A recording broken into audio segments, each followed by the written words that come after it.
दोस्तों नमस्कार।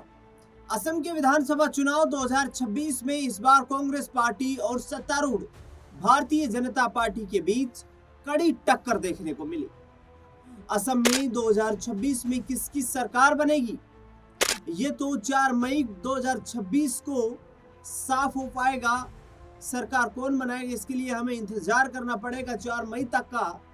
लेकिन इस चुनाव में असम की जालुकबाड़ी विधानसभा सीट से चुनावी मैदान में उतरे सीएम हिमंता बिस्वा शर्मा इस चुनाव में अपनी बयानबाजी को लेकर काफी चर्चा में रहे। लेकिन इस खास रिपोर्ट में आपको बताएंगे कि आखिरकार कौन है जालुकबाड़ी से कांग्रेस पार्टी की वो प्रत्याशी विदिशा नियोग, जिन्होंने सीएम हिमंता के चुनावी उम्मीदवारी को रद्द करने की अपील चुनाव आयोग से कर दी।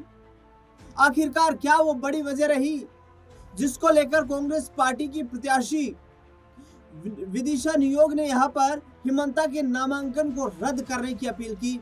आज इस पर प्रकाश डालेंगे, लेकिन उससे पहले राहुल गांधी और प्रियंका गांधी ने किस तरीके से निशाना साधा चुनाव प्रचार के दौरान, एक बार उसकी झलकी आपको दिखाते हैं। दरअसल राहुल गांधी ने सीएम हिमंता बिस्वा शर्मा पर निशाना साधते हुए कहा, और इसके साथ साथ प्रियंका गांधी जो महासचिव हैं कांग्रेस पार्टी की, उन्होंने भी मुख्यमंत्री हिमंता बिस्वा शर्मा पर भ्रष्टाचारी जैसे गंभीर आरोप लगाते हुए निशाना साधा। भ्रष्टाचार और एक परिवार का राज। प्रियंका गांधी ने आरोप लगाया कि संसाधन संपन्न आसाम में केवल एक परिवार सब कुछ लूट रहा है, जनता के पास कुछ नहीं है। उन्होंने मुख्यमंत्री पर केवल भ्रष्टाचार में व्यस्त रहने का आरोप लगाया। कायर और गुलाम की टिप्पणी तक कर दी उन्होंने सीएम हिमंता को लेकर। मुख्यमंत्री हिमंता बिस्वा शर्मा पर निशाना साधते हुए उन्होंने पीएम मोदी और हिमंता बिस्वा शर्मा को कायर बताया और कहा कि दूसरों को डराने वाले कायर होते हैं। साथ ही उन्होंने सीएम शर्मा को पीएम मोदी का गुलाम तक करार दिया। मल्लिकार्जुन खड़गे की टिप्पणी पर कड़ा विरोध जताया। कांग्रेस महासचिव प्रियंका गांधी ने कांग्रेस अध्यक्ष मल्लिकार्जुन खड़गे के खिलाफ मुख्यमंत्री द्वारा इस्तेमाल की गई भाषा शैली को निंदनीय और शर्मनाक बताया। उन्होंने इसे दलित समाज का अपमान बताते हुए पीएम मोदी के इस पर स्पष्टीकरण मांगा और इसके साथ ही ये कहा कि क्या प्रधानमंत्री स्पष्टीकरण दे कि वो इस भाषा का समर्थन करते हैं क्या। जनता को धमकाने का आरोप भी लगाया प्रियंका ने। भाजपा सरकार महिलाओं को अरुणोदय जैसी योजनाओं के नाम से हटाने की धमकी देकर रैलियों में बुला रही है, यहां तक कहा गया प्रियंका गांधी की तरफ से। उन्होंने ये भी कहा कि राज्य में स्कूल बंद हो रहे हैं और रोजगार की कमी है। अधूरे वादों पर सरकार को घेरते हुए प्रियंका गांधी ने चाय बागान, श्रमिकों की मजदूरी बढ़ाने, जनजातियों को एसटी का दर्जा देने जैसे वादों को पूरा न करने पर सरकार की कड़ी आलोचना की। कांग्रेस पार्टी ने खड़ा किया संपत्ति का विवाद। असम की राजनीति में चुनाव के लिए वोटिंग से पहले ही जिस तरीके से कांग्रेस के आरोपों से राजनीति अचानक गर्मा गई थी, कांग्रेस की ओर से मुख्यमंत्री हिमंता बिस्वा शर्मा पर जोरदार हमला बोला गया और उनकी पत्नी की संपत्ति को लेकर विवाद खड़ा कर दिया गया। सीएम शर्मा के खिलाफ कांग्रेस की ओर से चुनावी मैदान में ताल ठोक रही विदिशा नियोग ने चुनाव आयोग से शर्मा की उम्मीदवारी खारिज करने तक की मांग की थी। कांग्रेस नेत्री ने आरोप लगाया कि उन्होंने अपनी पत्नी की संपत्ति का जो है वो खुलासा नहीं किया है। उनका आरोप है कि मुख्यमंत्री ने दाखिल हलफनामे में अपनी पत्नी की विदेशी संपत्तियों का खुलासा नहीं किया। उन्होंने अपनी शिकायत में सीएम शर्मा पर आसाम विधानसभा चुनाव के लिए नामांकन के दौरान दाखिल किए गए हलफनामे में वित्तीय जानकारियों को जानबूझकर और इरादतन छिपाने का आरोप लगाया। संपत्तियों को लेकर मुख्यमंत्री की दावेदारी खारिज करने की मांग करने वाली विदिशा के पास अब कुल कितनी संपत्ति है, उस पर भी एक नजर डाल लेते हैं। दरअसल बता दें आपको कि कितनी संपत्ति की मालिक हैं विदिशा नियोग। विदिशा के द्वारा दाखिल किए गए चुनावी हलफनामे में बताया गया कि उनके पास करीब 30,32,000 रुपए की कुल संपत्ति है, जिसमें 2 लाख रुपए कैश तो करीब 21 लाख रुपए की एक कार है और इसके अलावा 5,86,000 रुपए के जेवरात भी मौजूद हैं। उनके पति के पास करीब 1.5 लाख रुपए कैश के रूप में है और 1 लाख रुपए से अधिक का सोना है। इस तरह से उनके पति के पास कुल 4,28,000 रुपए की कुल संपत्ति है। हलफनामे के अनुसार उनके पास किसी तरीके की कोई अचल संपत्ति नहीं है। जहां तक उनकी शिक्षा का सवाल है, विदिशा के पास ग्रेजुएट की डिग्री है और उन्होंने साल 2013 में डिग्री हासिल की थी। उन्होंने नॉर्थ लखीमपुर कॉलेज से पढ़ाई पूरी। युवा नेत्री के तौर पर कांग्रेस में शामिल हुई थी विदिशा।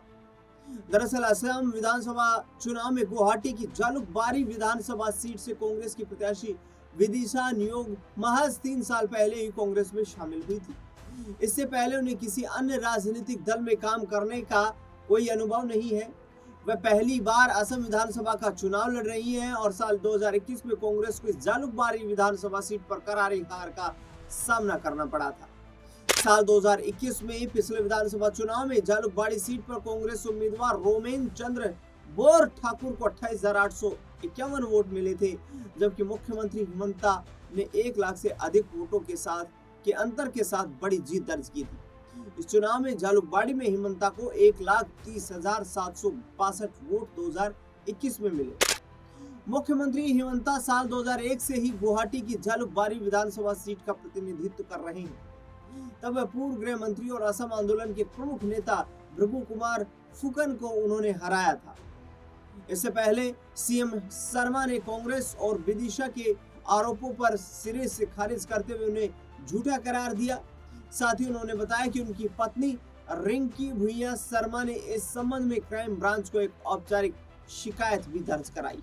तो आसाम में जो है 9 अप्रैल को ये चुनाव जो है ये संपन्न करवाए गए विधानसभा के, और जिस तरीके से कांग्रेस पार्टी ने निशाना बनाया, हिमंता बिस्वा शर्मा को निशाना बनाया, सीधे तौर पर कांग्रेस के बड़े बड़े नेताओं के निशाने पर हिमंता बिस्वा शर्मा थे।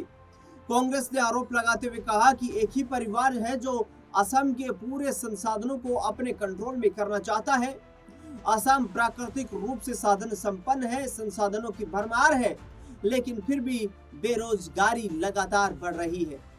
सीएम हिमंता बिस्वा शर्मा पर अपने बड़े सहयोगी उद्योगपतियों का नाम लेकर के आरोप लगाते हुए कांग्रेस पार्टी ने कहा कि असम की जनता के बारे में न सोचकर मुख्यमंत्री बड़े उद्योगपतियों के बारे में सोचते हैं और असम की बेशकीमती जमीनें माइनिंग बड़े उद्योगपतियों को सौंपी जा रही है।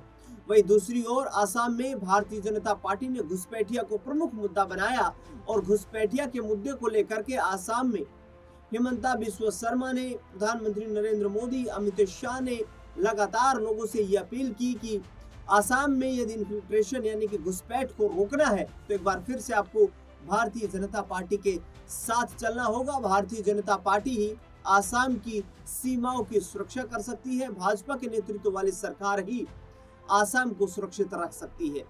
लेकिन अब देखना बेहद दिलचस्प रहेगा कि आखिरकार क्या कांग्रेस पार्टी एक लंबे सूखे को खत्म करके असम में सत्ता में वापसी कर पाएगी, क्योंकि बड़े चुनावी वादे जो है कांग्रेस पार्टी की तरफ से इस विधानसभा चुनाव में किए गए हैं, लेकिन जालुकबाड़ी विधानसभा सीट जहां हिमंता बिस्वा शर्मा ने जिस सीट को अपना गढ़ बनाया हुआ है, वहां कांग्रेस क्या बेहतर प्रदर्शन कर पाएगी, ये देखना बेहद दिलचस्प रहेगा। इस खास रिपोर्ट को लेकर आपका क्या कुछ कहना है वो हमें कमेंट बॉक्स में आप जरूर बताएं। देश दुनिया से जुड़ी तमाम बड़ी खबरों के लिए देखते रहिए SPN 9 न्यूज़।